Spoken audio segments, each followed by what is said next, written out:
जय हिंद साथियों, आज के इस वीडियो में हम आपको बताएंगे नालंदा विश्वविद्यालय के बारे में। नालंदा विश्वविद्यालय विश्व का एक ऐसा विश्वविद्यालय था जिसमें बहुत ज्यादा आवासीय बच्चे रहते थे, यानी लगभग 10,000 बच्चे इस विश्वविद्यालय में पढ़ते थे और उसको पढ़ाने के लिए 2,000 शिक्षक थे।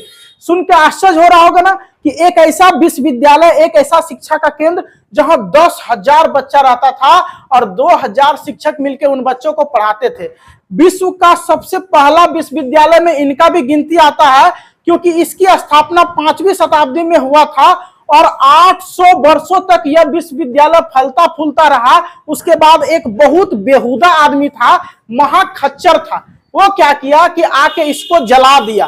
ठीक है, लेकिन इसको छिपाने के लिए अभी बहुत सारे लोग धर्म के नाम पे नालंदा का मजाक बना रहे हैं। ट्विटर पे, यूट्यूब पे, फेसबुक पे और कई जगह पोस्ट किया जा रहा है कि नालंदा को कुछ ब्राह्मणों ने जला दिया था, यानी यहाँ पे जो ब्राह्मण रहते थे वही लोग नालंदा को जला दिया था।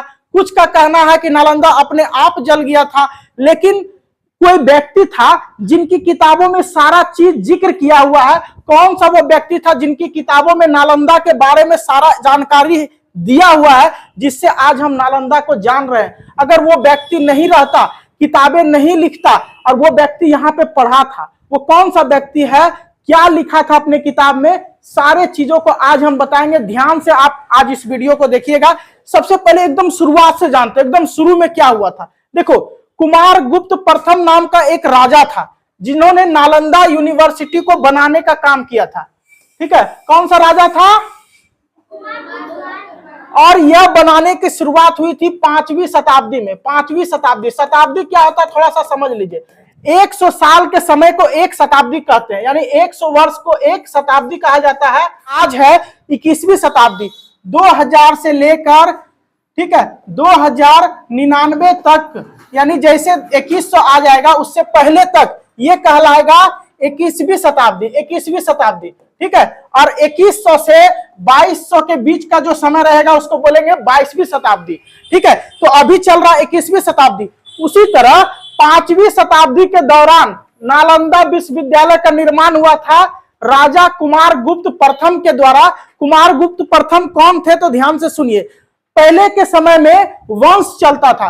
3री शताब्दी से 5वीं शताब्दी के बीच में यह 300 सालों तक गुप्त वंश का राज था भारत के पाटलिपुत्र पर, जिसमें सब गुप्त वंश के सबसे पहले राजा थे श्रीगुप्त, दूसरा घटोत्कच, तीसरा चंद्रगुप्त प्रथम, चौथा समुद्रगुप्त, चंद्रगुप्त, कुमारगुप्त, स्कंदगुप्त और आगे और भी बहुत सारे थे। लगभग 5वीं शताब्दी तक ये राजा रहे थे। तो इसमें जो कुमारगुप्त था, तो कुमारगुप्त का जो शासन था वो था 415 से 455 तक। 40 साल लगभग जो है कुमारगुप्त राज किए थे, जिसमें 427 ईस्वी में, याद रखिएगा 427 ईस्वी में ये नालंदा विश्वविद्यालय बन गया था, बनना शुरू हुआ था। इस प्रकार की बातें लिखी हुई है। ठीक है, और इसके 200 साल बाद जब नालंदा विश्वविद्यालय बन चुका था कुमारगुप्त प्रथम के द्वारा, तो 200 साल के बाद भारत में जिसका शासन था उस शासन का नाम था वर्धन वंश। ठीक है, तो वर्धन वंश में एक राजा थे हर्षवर्धन। ठीक है, बहुत सारा राजा थे वर्धन वंश में, जिसमें हर्षवर्धन जो राजा थे वो जब जाने नालंदा विश्वविद्यालय के बारे में तो बड़ा खुश हुए कि वाह कितना अच्छा विश्वविद्यालय है। उसके बाद उसने निर्णय लिया कि हम भी इस विश्वविद्यालय को डेवलप करेंगे और ज्यादा इसके अंदर विकास करेंगे, और उसने इसमें 2 तल्ला करने का काम किया। बाकी बहुत जगह इसके इंफ्रास्ट्रक्चर को सुधारा और इसमें 4 चांद लगाने का काम किए थे हर्षवर्धन 7वीं शताब्दी में। कब किए थे? 7वीं शताब्दी में। अब इसके बाद 200 साल बाद फिर 5वीं शताब्दी में कुमारगुप्त प्रथम ने इसको डेवलप किया, यानी बनवाया। उसके बाद 7वीं शताब्दी में हर्षवर्धन इसकी स्थिति को देख के इसको और अच्छा बनाए, और उसके बाद 9वीं शताब्दी, 200 साल बाद, और 9वीं शताब्दी में देवपाल नाम के राजा ने इसे 3 तल्ला मंजिला बनाया। और बहुत ज्यादा इसको देखकर, यानी जब इस यहाँ पे घूमने आए तो इसे देख के बड़ा प्रभावित हुए, बहुत खुश हुए। बाद इसमें उन्होंने बहुत कार्य करवाया और बहुत ज्यादा ये अच्छा हो गया था। अब यहां तक तो आपने समझ गया होगा। आगे बाबू इसमें यह है कि देखो, हर्षवर्धन जो 590 से 647 ईस्वी तक भारत पे राज किया था, जिनके काल में, इसी हर्षवर्धन के काल में यहाँ पे चीन से एक विद्यार्थी पढ़ने आया था। यह जो है यहाँ पे चीन में, भारत में पहुंचा 629 ईस्वी में, और यह बंगाल, उड़ीसा और उसके बाद बिहार में आया। तो बिहार में आते आते इसको लगभग एक वर्ष लग गया, और इन्होंने 630 ईस्वी में लगभग पहुंच गए थे कहां पे, नालंदा विश्वविद्यालय। तो जब नालंदा विश्वविद्यालय ये पहुंचे, हेनसांग जो चाइनीज विद्यार्थी थे, यानी चीन के बहुत महान व्यक्ति में इनका गिनती आता है, ठीक है। इन्होंने जब यहाँ पहुंचा तो यहाँ पे देखा कि गेट पर जो चपरासी था, यानी द्वारपाल जिसको बोलते हैं, गेट पे जो रहता है, उससे कुछ सवाल किए। तो वो जो द्वारपाल था वो ऐसा ऐसा जवाब दिया कि इसका माथा ठनक गया। ये बोला बाप रे बाप, यहाँ का जो द्वारपाल है, चपरासी, उसको इतना नॉलेज, तो यहाँ के अंदर जो टीचर पढ़ा रहे होंगे उनको कितना नॉलेज होगा। क्योंकि यहाँ पे परीक्षाएं होती थी, जिन परीक्षा को लेता था द्वारपाल, जिसकी चर्चा अभी हम करेंगे, किस प्रकार की परीक्षा होती थी और कैसे विद्यार्थियों का यहाँ सिलेक्शन होता था, कितना % विद्यार्थी यहाँ सेलेक्ट होता था। पहले आप ये समझिए कि हेनसांग यहाँ पे कब आए थे, तो यहाँ पे आए थे लगभग 630 ईस्वी में, नालंदा यूनिवर्सिटी में प्रवेश किए थे, और 645 तक, यानी 15 वर्ष तक यहाँ पे पढ़े थे। कितना दिन तक पढ़े थे हेनसांग? 15 वर्ष तक। कहां से आए थे ये? हाँ, चीन से आए थे, और 15 साल तक इस विश्वविद्यालय में पढ़ा। और यही वो व्यक्ति है जिसके वजह से हम नालंदा विश्वविद्यालय को जान रहे हैं। अगर ये नहीं रहते तो आज नालंदा विश्वविद्यालय को विश्व में कोई नहीं जान पाता, हम भारत के लोग नहीं जान पाते कि नालंदा विश्वविद्यालय भी था। क्योंकि अभी के समय में नालंदा विश्वविद्यालय जमीन के अंदर गाड़ा हुआ है, यानी पूरा नालंदा ढक चुका है। उस समय से अभी का जमीन थोड़ा सा ऊंचा हुआ, जिसके वजह से मिट्टी, पानी, बालू, इन सब पेड़ पौधा सबके कारण ये पूरा नालंदा विश्वविद्यालय ढक गया था। लेकिन ये एक किताब लिखे थे, जिस किताब का नाम था CU की, ठीक है, जो पश्चिमी दुनिया का बौद्ध धर्म का अभिलेख इसमें किए हैं। और साथ ही ये भी बताया है कि एक समय की बात है, 5वीं सदी में नालंदा विश्वविद्यालय था, जिसमें कुमारगुप्त प्रथम राजा ने इसे बनवाया था, और 7वीं शताब्दी में इसका डेवलपमेंट हुआ था। इस तरह का बात उन्होंने अपने किताब में लिखा है, और वो किताब के जरिए ही अभी कोई व्यक्ति पढ़ा था 19वीं शताब्दी में। कब पढ़े थे? 19वीं शताब्दी में किसी व्यक्ति ने कोई लाइब्रेरी में रखा था ये बुक। तो इस बुक को कोई व्यक्ति ने पढ़ा तो बोला भारत के अंदर ऐसा जगह है। तो वो भारत में पहुंचा, वहां पे गया, जिस जगह पे के बारे में इन्होंने जिक्र किया, पटना से 100 किलोमीटर लगभग दूर है ये नालंदा विश्वविद्यालय। लगभग 100 किलोमीटर, कोई 95 बोलता है, कोई 94 बोलता है, लेकिन 100 किलोमीटर लगभग दूर है पटना से ये नालंदा विश्वविद्यालय। तो यहाँ पे गए थे, देखे भी, लेकिन इनको कुछ विशेष समझ में नहीं आया, और इसने थोड़ा बहुत खुदाई करवाया, लेकिन विशेष समझ में नहीं आया। इसके बाद एक और व्यक्ति उसी के कुछ साल बाद पढ़े थे इसके बारे में, उसी बुक में, तो उन्होंने भी निर्णय किया था कि हमको नालंदा विश्वविद्यालय के बारे में थोड़ा जानना है। लेकिन उनको भी कोई थोड़ा बहुत खुदाई करवाए, वो भी हार के छोड़ दिए कि नालंदा विश्वविद्यालय में आखिर क्या है, क्यों है। और उसके बाद एक व्यक्ति था जो यहाँ पे खुदाई कर रहा था, घर उर बनाने के लिए होता है ना गाँव में, क्या करता है लोग, जब खाली जगह रहता है तो कब्जा करके उसमें खुदाई करके वहां घर बनाना चाहता। तो खुदाई करता था, तो कभी कोई भगवान बुद्ध का मूर्ति निकलता था, तो कभी कोई बिल्डिंग निकलता था, तो कभी कोई भवन निकलता था। तो जब ऐसा निकलने लगा तो इसकी पूरी खुदाई चालू हो गई 20वीं शताब्दी में, ठीक है। अगर हेनसांग उस समय किताब यहाँ से नहीं ले जाते चीन, बहुत सारे लगभग 10-15 घोड़ा पर किताब लाद कर यह भारत से चीन गए थे सारे किताबों को लेकर, और वहां से सारे किताबों को पढ़ के उसने एक किताब लिखा था CU की, जिसके कारण उसी किताब के जरिए मैं आपको सारी जानकारी दे रहा हूं, ठीक है। बाकी आगे देखते हैं आगे क्या हुआ था। आगे देखिए, ये वाला जो आप स्ट्रक्चर देख रहे हैं, ये जो हमने बोला था ना कि अभी लगभग कितने % खुदाई हुई है? 10%। ये 10% वही हिस्सा है, ड्रोन से इसका फोटो लिया गया, और ये वही हिस्सा है जिसमें 108, इसमें 108 लिखा है, 300 लगभग 300 ब्लॉक्स थे, यानी 300 कमरे थे, ठीक है। 300 बड़े बड़े कमरे थे।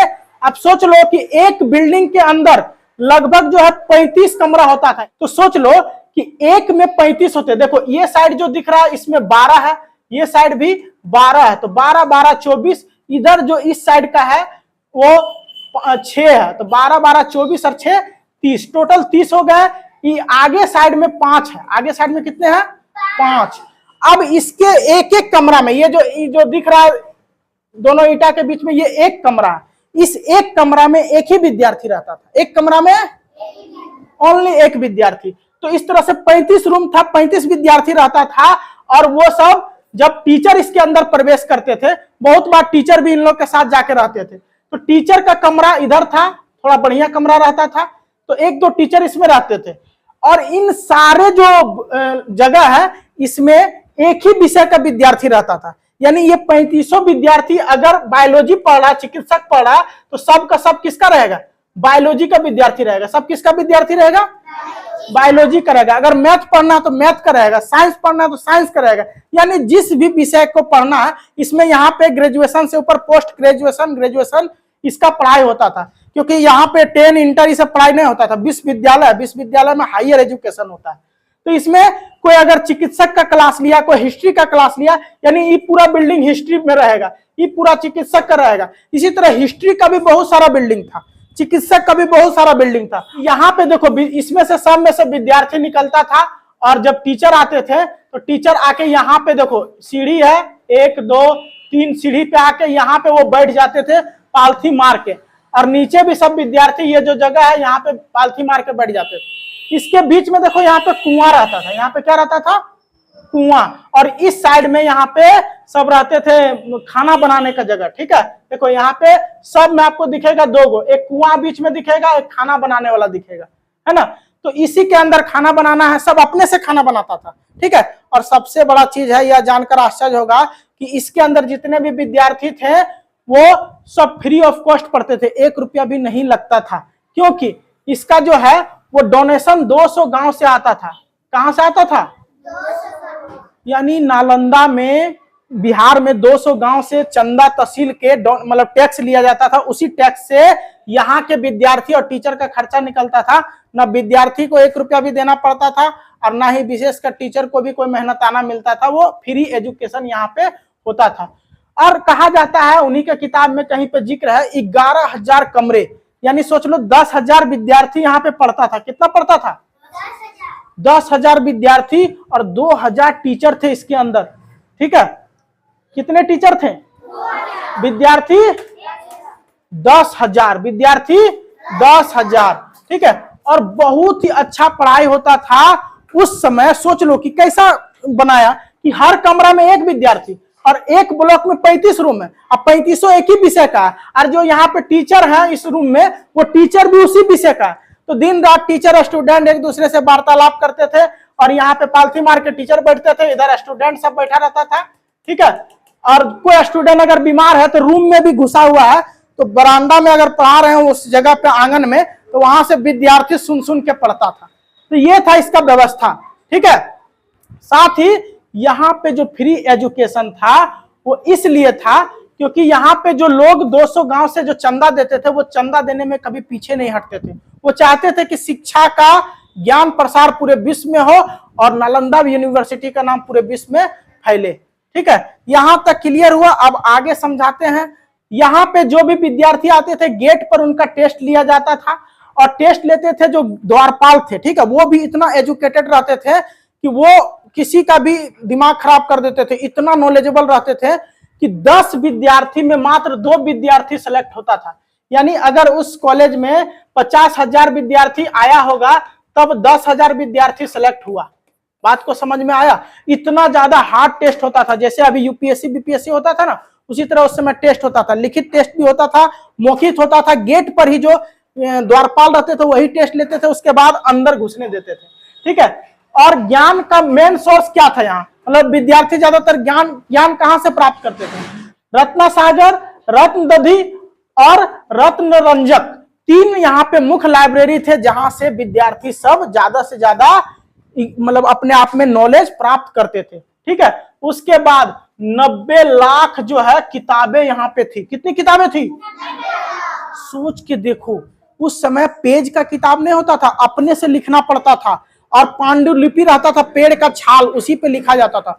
90 लाख किताब, 9 मंजिला थी बिल्डिंग था। कितने मंजिला था? 9 मंजिला लाइब्रेरी था, जिसमें 90 लाख यानी हर मंजिल में समझ लो लगभग 1 लाख किताबें रहती थी। 90 लाख किताब था। और यहाँ पे विशेष रूप से जो पढ़ाई होता था चिकित्सक शास्त्र, यानी कि जो आप डॉक्टरी की पढ़ाई कहते हैं ना, एमबीबीएस, वो। दूसरा योग शास्त्र, योगा वगैरह का। तीसरा ज्योतिष, दर्शन, व्याकरण, इसके अलावे कला, हिस्ट्री, भूगोल, इन सारे चीजों का यहाँ पे विशेष रूप से पढ़ाई होता था। और इसे पढ़ाने के लिए जो टीचर थे वो बहुत काबिल थे। कौन से टीचर थे, कैसे पढ़ाते थे, ये आप आगे देखिए। ठीक है, यहाँ पे देखिए, आप देख सकते हैं नालंदा विश्वविद्यालय जो है वो भगवान बुद्ध को भी समर्पित था। भगवान बुद्ध के अगुवाई में ही ये विश्वविद्यालय को चलाया जा रहा था, उन्हीं की याद में। ठीक है, नालंदा के प्रसिद्ध जो टीचर थे, जिनको आचार्य कहते थे, क्या कहते थे? हाँ, याद रखिएगा, वहां के टीचर को आचार्य कहा जाता था, जो शिलभद्र, धर्मपाल, चंद्रपाल, गुणमती और स्थिरमती प्रमुख थे। यानी मुख्य टीचर जो थे वो ये सब थे। ठीक है, जो वहां पे विशेष रूप से सबसे काबिल टीचर कहे जाते थे पूरे नालंदा के, किनके अनुसार? हेमसंग के अनुसार। ठीक है, भारतीय गणित के अग्रणी और शून्य का आविष्कारक आर्यभट्ट 6वीं शताब्दी के दौरान नालंदा के सम्मानित शिक्षकों में से एक थे। जो जीरो का निर्माण किए थे आर्यभट्ट, वो भी इसी विश्वविद्यालय के शिक्षक थे। सोचो, इतना महान महान शिक्षक जिस विश्वविद्यालय में रहेगा उसका विद्यार्थी तो तरक्की करेगा ही। और यहाँ एक दो नहीं, बल्कि एशिया का सबसे बड़ा केंद्र ये था। और एशिया का लगभग देशों से यहाँ विद्यार्थी आता था। चीन से, जापान से, इंडोनेशिया से, तुर्क से, बहुत सारे देश से यहाँ विद्यार्थी आके पढ़ता था। ऐसे 10,000 विद्यार्थी नहीं होता था। ठीक है, उस समय शिक्षा का बहुत कमी था। अभी भारत में शिक्षा का इतना कमी है, तो सोचो उस समय क्या हाल हुआ होगा। तो उस समय आके 10,000 विद्यार्थी यहाँ पढ़ते थे और 2,000 शिक्षक, और शिक्षा का स्तर बहुत अच्छा था। अभी के समय नहीं है, अभी सब क्लास में भी आके खैनी खाएगा, सिगरेट पिएगा, शिखर खाएगा। ठीक है, लड़की सब फैशन में व्यस्त रहेगी, लड़का सब क्या है, थोड़ा सा हायर क्लास हो जाएगा, 9-10 मोबाइल लेके घुस जाएगा। उस समय एकदम टीचर भी जो वो एकदम स्ट्रिक्ट थे, स्टूडेंट भी अपने नियमों का पालन करते थे, बहुत अच्छी शिक्षा होती थी। और विदेश वाला जो आते थे इस विश्वविद्यालय का बहुत तारीफ करते थे। अभी का शिक्षा से बहुत ज्यादा डेवलप उस समय का शिक्षा थे। अगर उस समय से अभी तक ये विश्वविद्यालय रहता तो हम लोग पूरी दुनिया में, भारत जो है वो विश्व गुरु कहलाता। और 90 लाख किताबें अगर रहती तो उन किताबों के जरिए आज भारत का कोई भी व्यक्ति अनपढ़ नहीं रहता। तो बख्तियार खिलजी नामक एक बेहुदा खच्चर आदमी था जो इसको जला दिया था, जिसके वजह से आज भारत विश्व गुरु रहने से पीछे रह गया, मात्र उस बेहुदा के वजह से। चलो देखते हैं आगे क्या हुआ था। देखो, बख्तियार खिलजी, कुछ लोगों का कहना है कि इसको यहाँ के ब्राह्मण ने जला दिया। ये फॉल्स बात कर रहे हैं। तो जो यूट्यूबर्स हैं, जो सोशल मीडिया है, सब पे यही बताया गया है कि इनको बख्तियार खिलजी ने जला दिया था।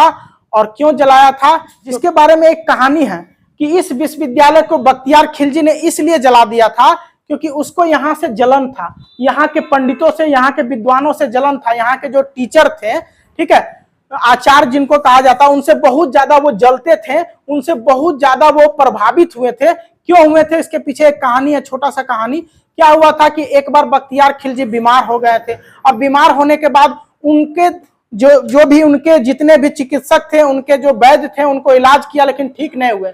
उनको किसी ने सूचना दिया कि नालंदा विश्वविद्यालय में आचार्य राहुल है जो आपको ठीक कर देगा। वहां के चिकित्सक के वो सबसे हेड है, ठीक है, यानी वहां के प्रिंसिपल कहे जाते हैं। तो वो जाके उनको बुलवाया, उनसे मिला, तो बोला हाँ हम तो ठीक कर देंगे, आपको कुछ दवाई लेना होगा। बोला हम बौद्ध धर्म और हिंदू धर्म का दवाई नहीं लेंगे, बख्तियार खिलजी ने कहा।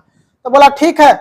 बोला अगर तुम में ताकत है, ठीक है, उस राहुल, वैद्य राहुल को कहे थे कि अगर आप में ताकत है तो आप हमें ऐसा दवाई दो जो बिना खाए हम ठीक हो जाए, हमको ऐसे ठीक कर दो बिना कोई दवा, क्योंकि तुम लोग धर्म का हम दवाई नहीं खाएंगे, हम मुस्लिम हैं, हम हिंदू और बौद्ध धर्म का जो कोई भी जड़ी बूटी दवाई यूज नहीं करेंगे। इसके वजह से उसने क्या कहा कि ठीक है, अगर आप मेरी दवाई नहीं लेते हैं तो मैं आपको एक कुरान देता हूं, उस कुरान को आप लगभग पूरा पढ़ जाइए, आप ठीक हो जाएंगे। तो बोला गजब का आदमी है, बोलता किताब पढ़ो ठीक हो जाएगा, कोई मतलब हुआ। तो बख्तियार खिलजी ने वैसा ही किया, किताब लिया और उसे पढ़ा और कुछ दिनों के बाद जैसे जैसे वो कुछ पन्नों को पढ़ने लगा वो धीरे धीरे ठीक होने लगा। अब बहुत सारे पन्ने पढ़ने के बाद वो पूरी तरीके से ठीक हो गया।